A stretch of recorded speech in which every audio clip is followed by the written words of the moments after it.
Samantala, kabilang ang usapin sa regular session sa natalakay sa pagdinig ng Senado hinggil sa panukalang pondo ng Presidential Communications Office sa susunod na taon. Kaugnay niyan, muli namang binigyan diin ng PCO ang hakbang ng ahensya kontra fake news. Si Alan Francisco sa sentro ng Balita Live.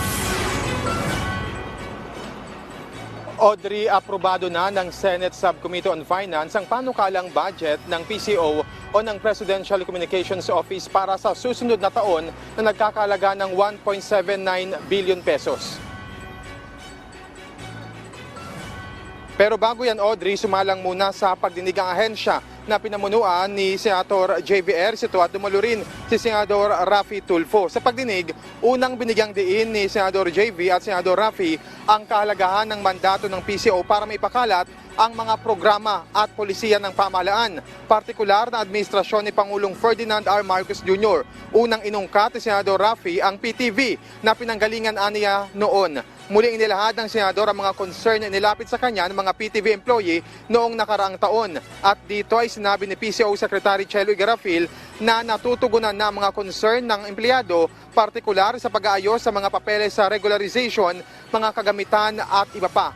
Sa kabuuan, Audrey, target ng PCO na mapunan ng kalahati ng mga unfilled position sa ahensya bago matapos ang 2023. Sinabi rin ng kalihim na sa ngayon ay may 250 plantilla positions ang ahensya. Sa bilang na ito, 191 positions na ang napunan habang 59 positions pa ang hindi. Sa ngayon ay ongoing ang screening para sa mga aplikante. Nasa plano na rin, Audrey, ng ahensya ang regularisasyon o regularization ng 111 na contract of service.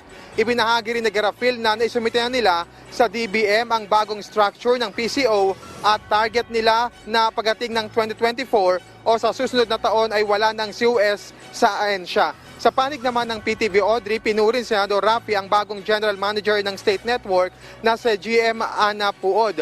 Umaasa siya na sa galing at dedikasyon nito ay maayos ang sistema ng State Network. Ayon naman kay GM Ana, target ng PTV na maging number 2 station sa susunod na taon habang sa mga susunod pang mga taon ay maging numero 1 stasyon ng PTV sa buong bansa. Nabanggit din, Audrey, sa pagdinig ang magiging programa ng TV host na si Willie Revillame na sa PTV at IBC na sa ngayon ay under negotiation pa. Samantala, binigyang din, Audrey, ng PCO ang tungkol sa paglaban nila sa fake news sa tulong ng Media Information Literacy Campaign. Unang tututukan ng kampanyang ito ang mga kabataan na mas madalas gumagamit ng social media o internet. Audrey, malinaw ang naging pahayag ni Secretary Garafil na walang troll farms ang pamahalaan. Patunay rito ang paglaban nga ng gobyerno sa fake news. At yan ang balita, Audrey. Maraming salamat, Alan Francisco.